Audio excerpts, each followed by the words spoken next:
Good evening, everyone. Welcome back to Talking Reds, and it is the latest news time where we bring the latest Liverpool news and transfer news. Patricia is joining me tonight. Big news on Trent Alexander-Arnold coming out earlier. Luis Diaz update on whether he's going to Barcelona or not. Darwin Nunez not being happy with the role in his team. A little bit on Dean Hewson at Bournemouth and a pursuit of Jeremy Frimpong from by Leverkusen. So some quite a bit of big news coming out. Actually, it'll start with Trent Alexander-Arnold. Patricia's not actually kept up with the news today, so whatever you see with Patricia right now is going to be a raw reaction to what the news is. So Trent Alexander-Arnold apparently has done the deal to Real Madrid. That is not breaking. It is a source that has been right before, but has got things wrong. He said that we were going to buy Romeo Lavia, never ended up doing it. So this is Sasha Tavolieri coming out with this statement today. Trent Alexander-Arnold to Real Madrid, done deal. The Red English right-back's agents, led by his brother, have sealed personal terms with Real Madrid for a 5-year contract starting July the 1st. Trent Alexander-Arnold, I mean, we're going to go on to Frimpong shortly. I'll go on to Frimpong news in a minute after Trent one. And it's sort of, because the Frimpong one coming out at a similar time to this, it sort of links up to, it makes this Trent news a bit more believable. I think all of us Liverpool fans are, Patricia, that we've sort of accepted Trent going. The news came out the other day that, it's not just about finances, it's about, where's the team going to go in the future? Are we going to start showing a bit of ambition off the pitch? Do you think it's pretty much done? Do you think Sasa just putting that out there to try to be first, or do you think it is done? Yeah, I think it's pretty much a given. I think since sort of Christmas time, it was basically a given that he wanted to go. There's been so many things put in place, and like, he doesn't. Although yes, you see him sometimes smiling in a red shirt, he just doesn't seem sort of committed. He doesn't seem like as he wants to be there. Like, don't get me wrong, he wants to win games and that, but obviously we've always had an issue with his defending, and that's been a massive problem. But his passing hasn't been particularly like top notch as we're used to. I think he's just lost that love for wanting to be with Liverpool. And I don't know. I think I can see it being a done deal if the reports are correct. And to be honest, I'm at the stage where if he goes, fair enough, it is what it is. But if he stays, and I mean, obviously, if he does stay, it's going to be quite bad in the fans' heads, because they're going to think, well, why didn't you clear things up sooner? Why the animosity? But yeah, I don't know. I think it's good to get a decision. Once it's cleared up and we know what's happening, then I think it'll put people's minds at ease. Plus, to be honest, I would, if Bradley was back from injury, when he's back, I'd prefer to start playing him again. I feel more comfortable having Bradley at the back.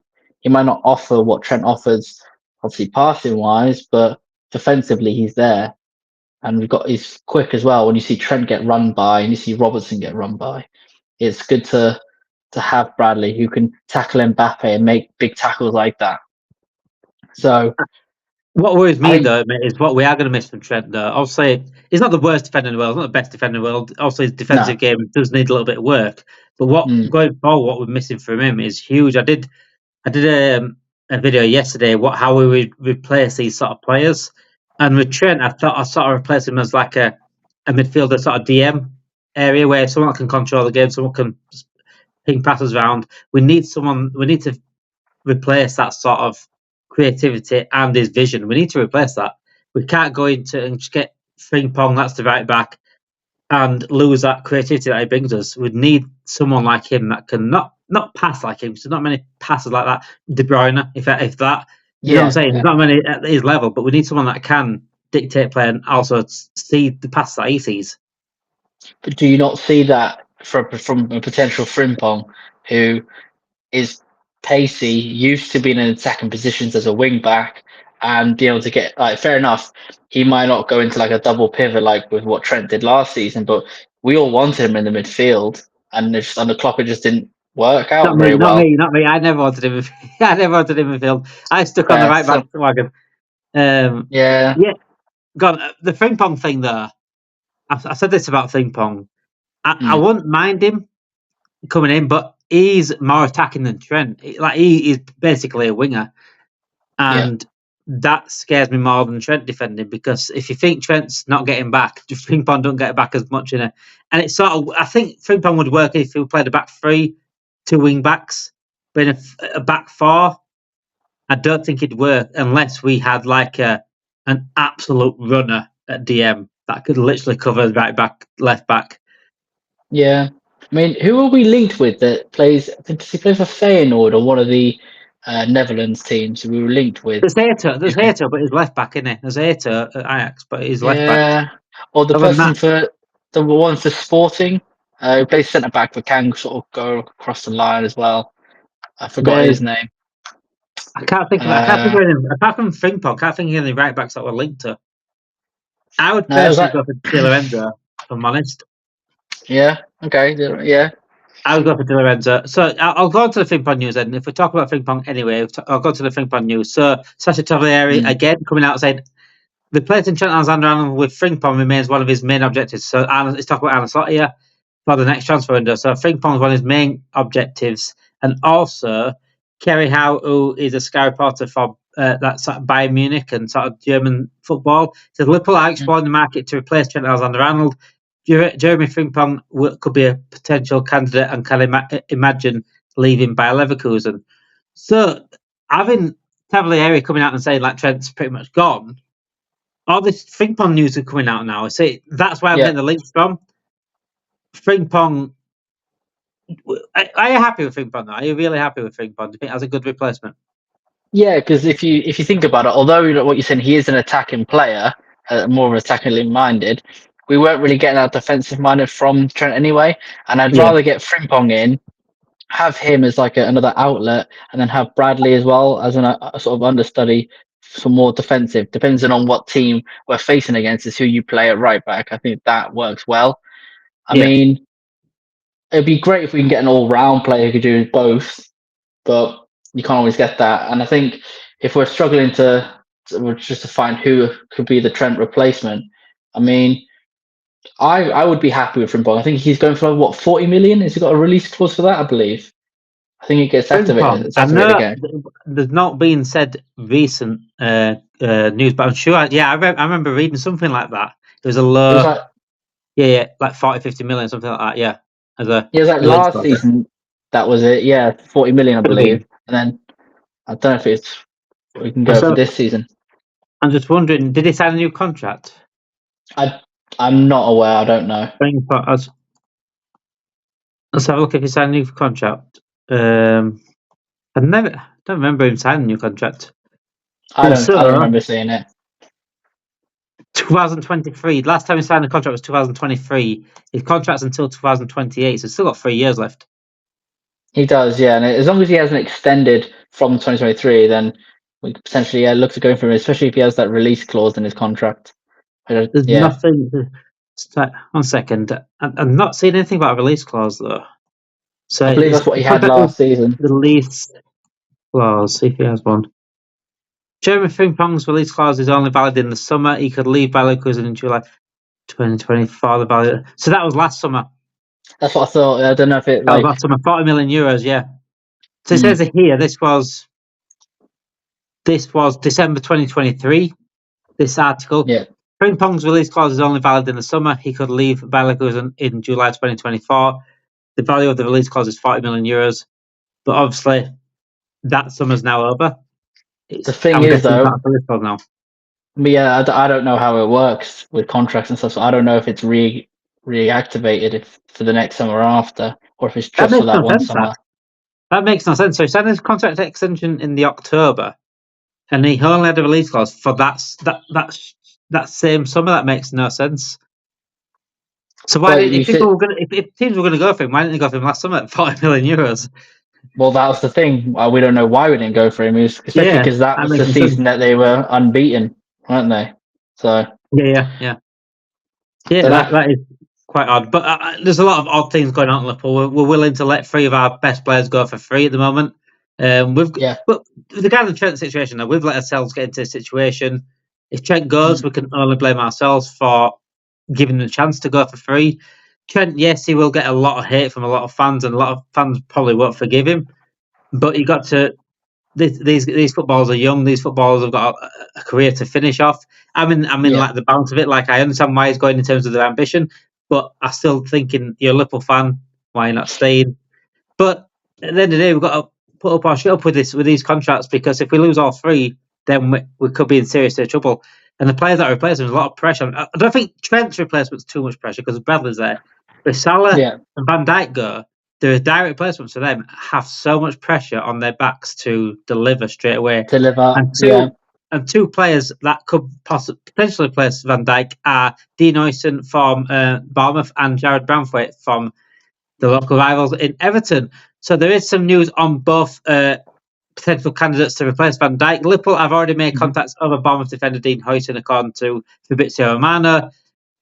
Things were also said about Huijsen as well. Liverpool clearly like Dean Huijsen, but Newcastle and Chelsea could also try sign him. And also Real Madrid are quite interested in the centre back. Can Real Madrid sort of just push themselves away just a little bit? Let us have a free one at someone. Dean yeah. Huijsen or Branthwaite, mate. So I'll go for the Branthwaite news as well. So Liverpool are among the clubs tracked Jared Branthwaite this season. He's expected to consider his England future after the latest England snub, according to Sky Sports News. Are we also not Which looking at one are you Gahey thinking? as well? Huijsen? What's that? Sorry. Are we also not looking at Gahey as well? Because he was one that we were looking at last Gahey was season. And was reported the other week. Yes, Gahey was reported the other week. Geertruida could also be an option. But yeah, Sotterbeck could be an option. Yeah, Sotterbeck could be an option. Yeah, sorry. Huijsen's the one that's been linked the most. Branthwaite has been linked last summer as well. Mm. Which one are you choosing out of those two? If you had to choose any, I think Huijsen, because of how he's playing now, he's playing so well at the moment. I think both of them are going to have a high price tag, but I can see us getting Bournemouth. I can see us getting Huijsen a bit cheaper than potentially what we could for Branthwaite. Seeing as I think last season they were looking for upwards of 60, wasn't they? Like, it was quite a high price 78. tag. You know, wanted it from Man United. Man United Yeah, wanted it, didn't they? yeah. So And they're and going to sell for Liverpool very cheap, are they? that's what I mean. Yeah. So I don't really know. I think Huijsen's for the best backs. We're also potentially looking at Kirkes as well, weren't we, for the left back? Yeah, It's a that makes things a little bit tricky, doesn't it? yeah, because With the yeah. Huijsen sort of situation. But if Van Dijk leaves Patricio, really we need two. We need two centre backs. Oh yeah. Yeah, Van Dijk leaving is massive for us because we well, hopefully not leaving. We need someone who has this sort of presence, who is a big man in the back of wall, who's quick as well. I think obviously we waited for the correct opportunity to get Van Dijk when we did, but I think we're going to struggle to find someone else of quality, the same quality of standards. And I think that's the same with Salah. We can go in for Semenyo or Kudus or someone like that, but they might not give us the same output that Salah has consistently over the last 7 years or 8 years now. So yeah, I can't believe we're in this situation, mate. I can't believe we're allowed to be in this situation. It's madness. I think it's bad because obviously we've got a sporting director and CEO of football that don't want players over 30, but I think considering Salah and Van Dijk's output, I think you need to sort of take away the age and look at how they're performing. If their standards were bad and they weren't performing, and Salah wasn't having then Salah wasn't having one of the best seasons he's having in terms of goals, then I'd understand maybe look elsewhere. But I think having them get someone for the future to replace both of them, look in a few seasons, but at least extend their contract a season or two, give Slot some breathing room. Otherwise, he's going to have 4, 5, 6 more players. Well, what we'd need to come in if those two went, and obviously we need to cover other positions like left back and right back, and a 6 and a striker. Then he's going to struggle having to get all them ready. And I don't know. I think that'll be a big hit for us. If we lose Van Dijk and Salah, all eyes will be on them. All eyes will be on the board. It'll be on FSG and it'll be on Hughes and Edwards. And it's like, what's your plan now? What's your plan? Because if you're letting them free go, you need to do something now. Because if you don't, we could drop back easily into a top 4 race, even out of the top 4. That's how important Salah and Van Dijk are. I'm not saying that it's a 2-man team or 1-man team, but Salah, I mean, the stat the other day was 51% of our goals are from Salah. That's ridiculous.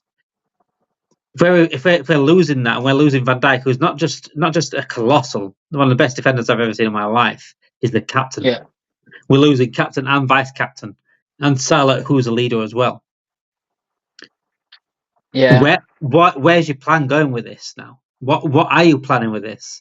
Yes, you want a rebuild, as it were, or a sort of like give Slot his team, but Slot wants Van Dijk, Slot wants Trent, Slot wants Salah, wants them to stay.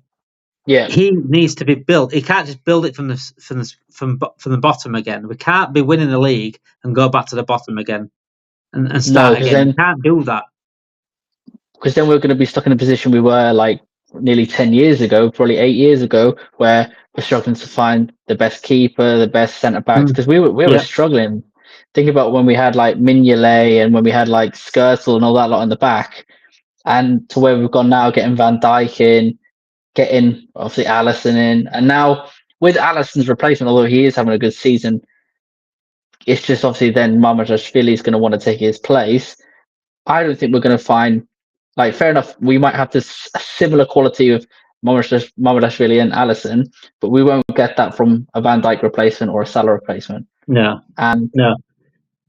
It's going to be difficult. Like you said, you need someone to come in and play behind Van Dijk or learn off Van Dijk and be there for a couple of seasons with Van Dijk. Same with Salah.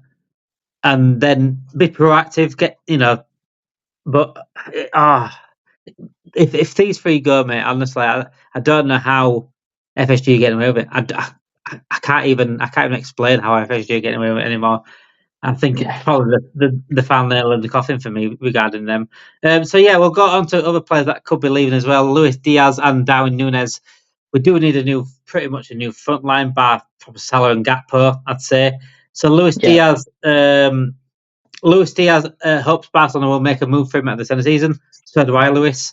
According to Mundo Deportivo, they also went on to say Deco watched Diaz in for Colombia. The Liverpool star impressed, but Barcelona doubt whether they can afford him this summer. That's always been the problem with Barcelona. We don't know if they can afford him. Yeah. Diaz, I think Diaz. If Slot gets his way, I think Diaz goes. It depends on how many forwards go. If Salah goes, can we let Salah go, Nunez go, Jota go? Diaz got 4 forwards out of the 5. That'd be crazy. Yeah. But Diaz is just not getting that level that we need anymore. And I'm surprised that Barcelona even wanted him. I think the thing is that the problem is we're already limited on obviously having to reach the 25 maximum. And I think we've got like 22-man squad or something like that. And we keep loaning players out. And it's good to loan the players out, like Dan's, and obviously we loaned out Doak and by Cecic, and I think those players come back will help us, but we can't rely on just Gakpo and Doak and whoever takes that, maybe Chiesa or whoever, because even Chiesa might go. And then realistically, we're very limited up front, and it's just going to ruin us. And they need to think ahead and think, right, we'll at least get Salah and Van Dijk down. Worry about everyone else's contracts another time, because obviously, who were they looking at extended? Was it they're looking at extending Canate, Diaz, potentially.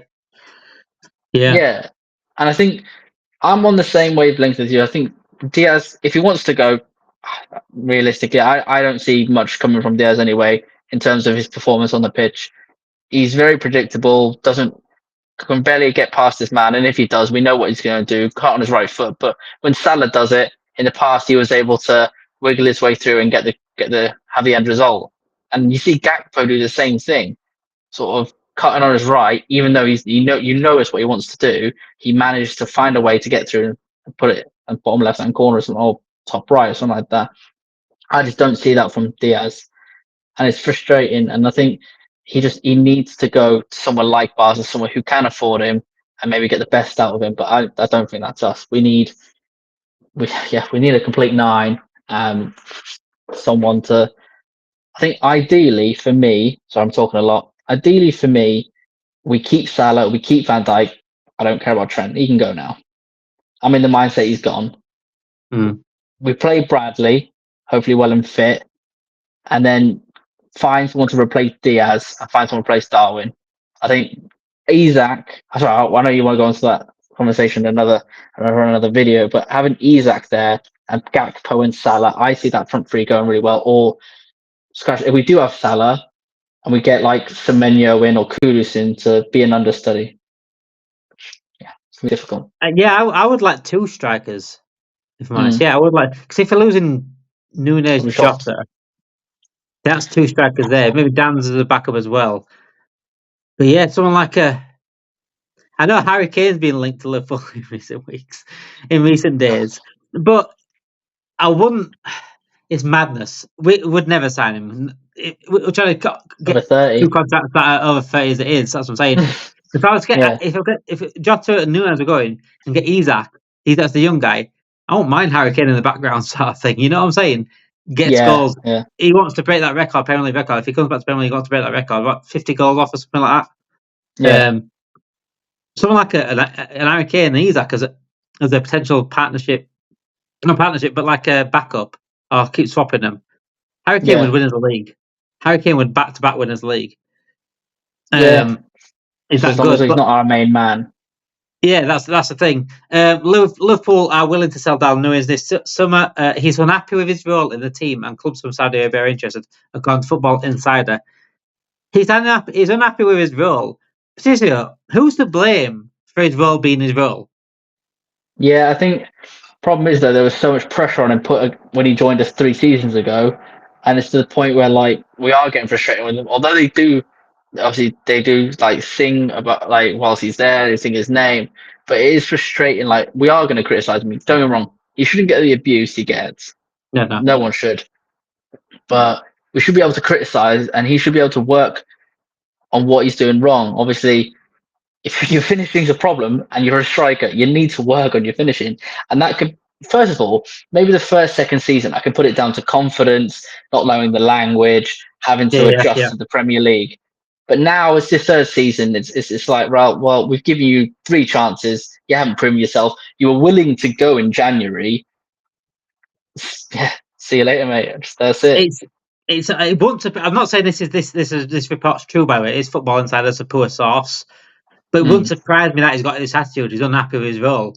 Like, is the one to blame for his own role? If he were to go out there, improve on his finishing, like you said, and I've always thought this with Nunez, it doesn't seem like he's wanting to improve. It doesn't seem like he's working on his improvement in his composure or his mental, awareness of the pitch and his football IQ. You can improve things. You can improve finishing. You can go out there every day and practice your finishing. You can go out there every day and work on your composure and get more composed on the ball. And it doesn't seem like he's done that or want to. And that's where the best of the best become the best of the best, because they can go for it. Messi and Ronaldo didn't become the best by just being, also Messi's natural gift as well, but it did, it's hard work was put into focusing. Cristiano Ronaldo is an absolute freak in the gym and things like that. His work rate and his mindset is different. I just don't think Darwin Nunez has the mindset to be ever up there, and it shouldn't be. No, and it doesn't have the mindset to play for a club like Liverpool. The club like Liverpool are the best of the best. You've got to have the elite mindset. I think another thing is that, like, when we had Suarez, obviously he struggled for a couple of seasons, got it on his third. But I mean, like you said, that is a desire, a want to be the best, to have the ambition to go further. I think we're not getting the sort of similar output from Darwin Nunez as he was doing at Benfica. The numbers he was providing there, just the play, he looks more confident there. Yeah. And I don't know if, like, I understand, obviously the Portuguese and Spanish could be fairly similar. I don't know if it's that, or is this the pressure of what it was. It's just, or maybe he just didn't even want to come to us. I mean, have that. Yeah, that's another thing. Not learning the English language in 3 years. Some people learn it within like a year. It might just be hard to learn for him in 3 years, but it doesn't seem like he's. I don't know. I'm not trying to improve his language, but it says a lot about his mentality for me. Yeah. Well, look, it's still like 1 or 2 words every now and then. Yeah. For 3 years. It's tried. Yeah. It's for me. I think Diaz and Nunez. I think Diaz is one of them things. If he leaves, there's no improvement for him right now. Nunez, I'll be happy to see the back of him, if I'm honest. He might do good elsewhere, wherever he goes. Saudi Arabia, it's not hard to do good over there, so he might enjoy it over there. But regarding the contracts, though, Trent Alexander-Arnold done according to Sasha Tavolieri to Real Madrid, 5-year deal from July the 1st. That will probably come out much more often. I'm putting 2 together, getting 4. Some might say I'm getting 5, but I am getting 4 because the Fing Pong links as well. It all is starting to make sense. I think a lot of people will not want to listen to any sort of source unless it's like Ornstein or Romano, but they chat crap a lot recently. So believe what you want to believe, guys. These are just reports. These are not me saying this is happening.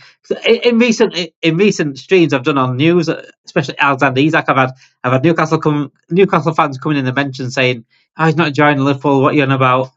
I'm like, I've actually watched the stream because I'm not saying he's joining Liverpool. I'm just saying this. The report is that could happen, or a link to him, whatever.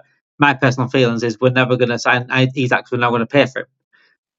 Opinions and reporting what's out there is completely 2 different things. That me and Patricia and everyone else at Talking Reds will always have an opinion on the news. We'll give you the news, but we'll also have an opinion on it as well. But yeah, if you want to keep up to date with all Liverpool news, all Liverpool transfers, and keep an eye on all Liverpool content, please subscribe to the channel.